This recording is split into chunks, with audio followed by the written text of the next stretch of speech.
আজকে আমরা Spiderman mini drone এই ড্রোনটা রিভিউ করে আপনাদের দেখাবো। তো কথা না বাড়িয়ে চলুন আগে এটা আনবক্স করা যাক। এখানে ড্রোনটার রিমোট কন্ট্রোল দেয়া আছে, রিমোট কন্ট্রোলটা দেখতে অনেক সুন্দর। তারপরে সাথে আমরা আরও কিছু এক্সট্রা পাখা পাবো, যেন পাখাগুলো ভেঙে গেলে বা কোনো প্রবলেম হলে এগুলোকে চেঞ্জ করা যায়। এবং সাথে এটাকে চার্জ দেওয়ার জন্য একটা চার্জার আছে, যেটাকে আপনি আপনার পাওয়ার ব্যাংক অথবা যে কোনো মোবাইলের চার্জার যেগুলোতে ইউএসবি আছে সেগুলো দিয়ে খুব সহজেই চার্জ করতে পারবেন। আর এক্সট্রা পাখার কথা বললাম, এক্সট্রা পাখা এটাতে লাগার কথা না, কারণ দেখতে পাচ্ছেন যে বিল্ট ইন প্রোটেকশন এখানে দেওয়া আছে। আপনার বাচ্চারা যদি উড়াতে গিয়ে অথবা আপনি উড়াতে গিয়ে যদি কোনো কারণে পাখাতে কোনো প্রবলেম হয়, তাহলে তো এক্সট্রা পাখা এখানে দেয়াই আছে।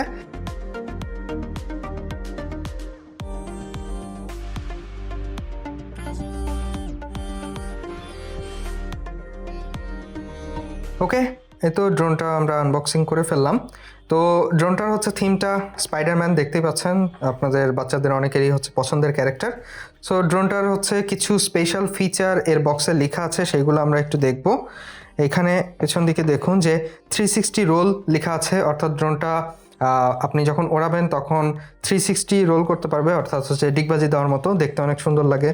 তো সাথে আপনার জাইরোস্কোপ সেন্সর দেওয়া আছে ড্রোনটাকে ভালোভাবে কন্ট্রোল করার জন্য। কি রিটার্ন দেওয়া আছে, অর্থাৎ একটা কি প্রেস করে আপনি ড্রোনটা যেখান থেকে উড়াচ্ছেন অথবা আপনার যে রিমোট কন্ট্রোলটা আছে, রিমোট কন্ট্রোলটা আপনার হাতে থাকলে আপনার কাছে ড্রোনটা চলে আসবে। 2.4 GHz রিমোট কন্ট্রোল টেকনোলজি, আপনারা স্টেবল কানেকশন পাবেন রিমোট কন্ট্রোলে। তো এটাতে 6 অ্যাক্সিস জাইরোস্কোপ সেন্সরও দেওয়া আছে, অর্থাৎ কোন দিকে ড্রোনটা যাচ্ছে বুঝতে পারে, সুতরাং আপনি খুব ভালো এটাতে কন্ট্রোল পাবেন। আর প্যাকেটের গায়ে আরেকটা জিনিস দেখুন যে 14+ এজেস লেখা আছে, অর্থাৎ 14 বছরের ওপরে যে বাচ্চারা আছে তারা ড্রোনটা উড়াতে পারবে বা ইউজ করতে পারবে লেখা আছে। বাট আপনার বাচ্চা যদি 10 বছর বা 9 বছরের হয়, তাকে যদি একটু শেখানো যায় তাহলে তারাও কিন্তু খুব সহজেই এটা কন্ট্রোল করতে পারবে। তো আমরা প্যাকেটটা একটু সাইডে রাখি, এখন ড্রোনটা একটু ভালোভাবে দেখি। তো ড্রোনটার নিচের দিকে দুইটা লাইট আছে। এখানে ড্রোনটা অন করতে হলে কোনো সুইচ দেওয়া নেই, এইভাবে একটা পোর্ট দেওয়া আছে। এইটা আপনি যদি এইভাবে লাগিয়ে দেন তাহলে দেখবেন যে এই যে লাইট জ্বলা শুরু হলো। এইটা ড্রোনটার পেছন দিক এবং এটা সামনের দিক। তো ড্রোনটা আমরা দেখলাম, এবার আমরা রিমোট কন্ট্রোলটা একটু ভালোভাবে দেখি।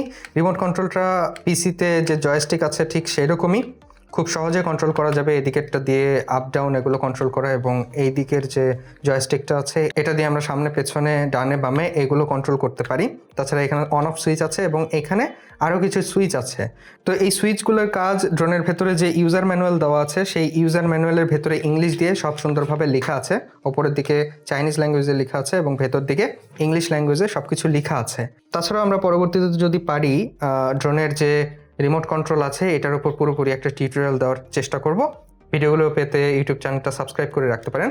তো এখন আমরা রিমোটটাতে ব্যাটারি তুলব। AAA 3টা ব্যাটারি লাগবে এই রিমোটটা চালাতে। ব্যাটারি তোলার পরে এটা বন্ধ করে দিব। এরপরে এই সুইচটা যদি আমি এদিকে দিই তাহলে ড্রোনটা অন হয়ে যাবে। এরপরে যদি ড্রোনটাকে এই রিমোটের সাথে আমি কানেক্ট করতে চাই, এখন দেখুন ড্রোনে এবং রিমোটে দুইটাতেই লাইট জ্বলানিভা করছে। এখন যদি আমরা ড্রোনটাকে রিমোটের সাথে কানেক্ট করতে চাই তাহলে ওপর দিকে দেব এবং নিচের দিকে দেব, তাহলেই কিন্তু এটা কানেক্ট হয়ে গেল। এবার যদি এই বাটনটা ওপরের দিকে দিতে থাকি তাহলে ড্রোনটাও ওপরের দিকে উঠতে থাকবে, এবং এই দিকের যে জয়স্টিকগুলো আছে এগুলোর মাধ্যমে আমি ডানে বামে সামনে পেছনে কন্ট্রোল করতে পারবো। তো চলুন দেরি না করে ড্রোনটাকে একটু উড়িয়ে দেখানো যাক।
তো ড্রোনটা ফ্লাই করে আপনারা দেখলেন, আশা করি ভালো লেগেছে। তো ভিডিওটার কনক্লুশনে যাওয়ার আগে আমি একটু চার্জ দিয়ে আপনাদের দেখিয়ে দিই যে এটা আসলে চার্জ কীভাবে দিবেন।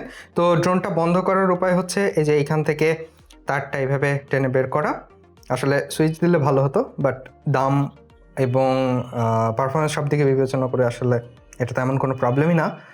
তো ড্রোনের সাথে যে পাউচটা দেয়, এখানে আপনারা এই ইউএসবি কেবলটা পাবেন। এইটাকে আপনি যে কোনো পাওয়ার ব্যাঙ্কে অথবা ইউএসবি যে চার্জার আছে মোবাইলে সেটার সাথে লাগাতে পারেন। এখানে একটা পাওয়ার ব্যাঙ্ক আছে, এইখানে আমি পাওয়ার ব্যাঙ্কের সাথে লাগাবো।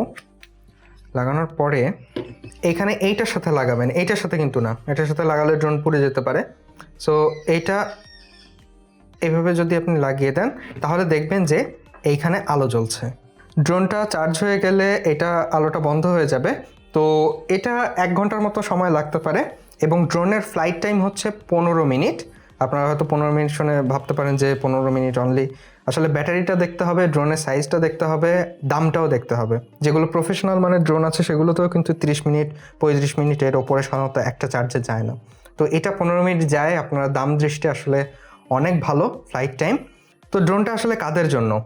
যারা বাচ্চাদের ইউনিক কিছু গিফট করতে চান কোনো একটা বার্থডেতে অথবা কোনো একটা অকেশনে অনুষ্ঠানে, তারা কিন্তু এই জিনিসটা গিফট করতে পারেন, কারণ এটা হচ্ছে ইউনিক একটা জিনিস। আপনার বাচ্চারা অনেক মজা পাবে এটা উড়িয়ে, এবং এটা যেহেতু স্পাইডারম্যান থিমের অনেক বাচ্চাদেরই পছন্দের ক্যারেক্টার এটা, সুতরাং তারাও অনেক খুশি হবে।